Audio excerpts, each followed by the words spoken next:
Last winter, my dad and I decided we wanted to go motor racing. There's a series called 24 Hours of Lemons where the idea is to make endurance racing accessible for anyone. No experience required, just show up with a cheap race car that meets the safety standards and go racing. So we bought this 1996 Mazda Miata. Miatas are relatively reliable, aren't too fast for our driving skill level, and are easy to work on. We are complete amateurs, so these last two parts are pretty important. Also, this particular vehicle has already done some racing in this series, so the fact that it came with some of the required safety gear, including a roll cage, meant that we saved a bit of time and money. We still had to replace most of the rest of the safety gear though, because it was all years out of date. Most of this stuff has to be recertified or replaced every few years to make sure it stays in good working condition. Seatbelts, for instance, have to be replaced every 2 to 5 years, depending on their certification, and fire suppression systems are supposed to be recharged every couple of years to make sure they're more likely than not to put you out when the car catches on fire.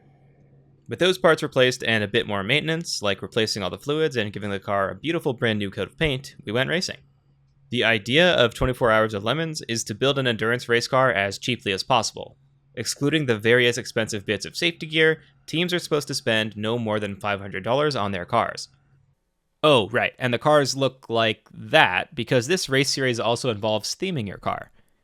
The race is divided into 3 different tiers, A, B, and C class, with A being the most competitive cars and C being cars that are unlikely to finish the race in one piece.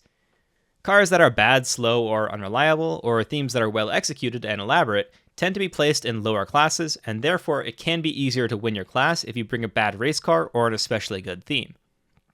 Our car was themed after the Fisher-Price popper toy that you push around to make the balls pop around inside the dome, and it was complete with a functional popper mechanism. We thought it was pretty sweet, and the judges liked it, but they didn't like that we brought a Miata, which are known to be just a bit too reliable and frankly decent cars to be exciting. So they ended up placing us in Class A, the most competitive class. The race weekend takes place over 3 days starting Friday, which is a practice day. Saturday and Sunday, the race itself runs for 7 hours straight. You only stop the cars to change drivers or refuel. This is an endurance race, and there tends to be a pretty significant amount of attrition here. I'd say probably a quarter to a third of the cars who show up to go racing don't manage to finish the race, or at least miss significant amounts of time, like hours, fixing things on their cars when they break. The race winner is the car that finishes the most laps, not the car that does the fastest laps, so just keeping the car running on track is really important, so you keep racking up laps. Practice on Friday was a beautiful sunny day. All 5 drivers on our team got some seat time in the car, which was good because a few were driving the car for the first time, and all of us were completely brand new to racing. Sadly, the very first lap with the popper on the back of the car, the plastic dome, popped, but not like it was designed to. This fiberglass piece was also really bad for rear visibility, so given that it was now broken, we opted to just take it off for the rest of the weekend. We also had a few issues with the in-car radio during practice, leading to some exchanges like this. How does the car feel so far?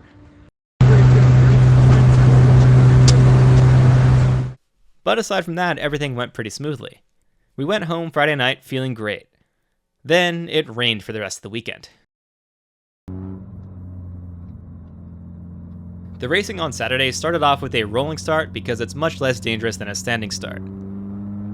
The race begins after a few sighting laps around the track because this gives drivers time to get locked in, warm up the car a bit, and adjust to the current weather conditions. This was especially good on Saturday because the track was pretty different from the sunny and dry conditions on Friday. The rain made the track very slick in spots, which meant you had to go slower and brake earlier around most of the corners. When the race organizers were satisfied it was safe to begin, the green flag waved to start the race. And as we found out, it turns out other teams are smart about this and will have a team member who isn't currently driving stand on the pit straight and radio to the driver as soon as the green flag waves. We didn't know that, along with apparently much of the rest of the field, so my first indication that the race started was when this happened. We were doing pretty alright and managing in the rain pretty well, but as the day went on, the track got progressively more slippery. Lemons has a rule where if you put all 4 wheels off the track at any point, you have to come in and talk to the race judges about what went wrong. If a team racks up 3 infractions in a single day, the judges usually have you park the car for a while and come discuss your lack of ability to control the vehicle with them. Guess who's got 10 thumbs and was the first team at the event to get 3 black flags? That's right, these guys. Yeah, we had 3 off-track adventures, mostly on outlaps after new drivers swapped into the car. Remember, this was the first time they'd ever driven the car, and it was in the very wet with no traction control or ABS. But yeah, as a team, it's still on us to make sure we don't run out of pavement before we run out of skill. So we told the judges how sorry we were, acknowledged we should have been better, and they told us that if we illustrated our various transgressions in permanent marker on our nice, newly painted Miata, they'd consider it proper atonement for our sins. With our punishment completed, we finished out the rest of Saturday without incident. And the sun even started to come out in the afternoon, which helped dry out the track and helped us keep the car on the pavement. Sunday started off even rainier than Saturday. We took it really easy for the first several laps to be safe and build confidence before sending it too hard. Most of the rest of the field were similarly cautious at the start, but a few teams looked suspiciously like they actually knew what they were doing in the rain. The rain stayed pretty steady throughout the first stint, but was starting to ease up by the time we decided to swap drivers. Let's talk about driver swaps. Like I mentioned before, there are 5 drivers on the team, so 4-ish times in a day of racing, we have to stop and change drivers. Most of the time, this is combined with a stop for fuel. The car has to stop for fuel anyway, so you may as well take the opportunity to do both things in a single stop. The way fueling works is that you pull off the main racetrack into the hot pit lane, away from the cars that are driving at racing speed. All cars are required to be equipped with an electrical cutoff switch that fully disconnects power to the car. You flip that switch, get out of the car, and then you can fuel. The fueling procedure involves a minimum of 2 people in full fire protection. One person pours the fuel from a container no larger than 5 gallons, and the other stands 6 feet away, pointing a fire extinguisher at them, just in case. The full fire protection requirement here is the same gear as is required to be actually driving the car, so it's convenient to have the person switching out of the car and the incoming driver be the 2 people involved in fueling. They already have to be wearing the full safety gear anyway.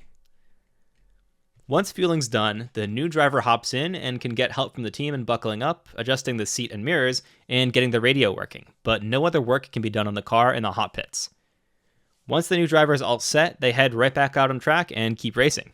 Throughout the day on Sunday, the track gradually dried out, and our lap times improved slowly but surely as the day went on. We made it across the finish line without incurring the wrath of the judges again, or experiencing any mechanical failures, so that was definitely a win in our book. Our goal for the weekend was simply to finish the race, and we did that. We ended up placing 25th overall and 9th in our class, which, considering we sat out of the race for 45 minutes on Saturday to effectively eat crayons in the corner, seemed pretty decent.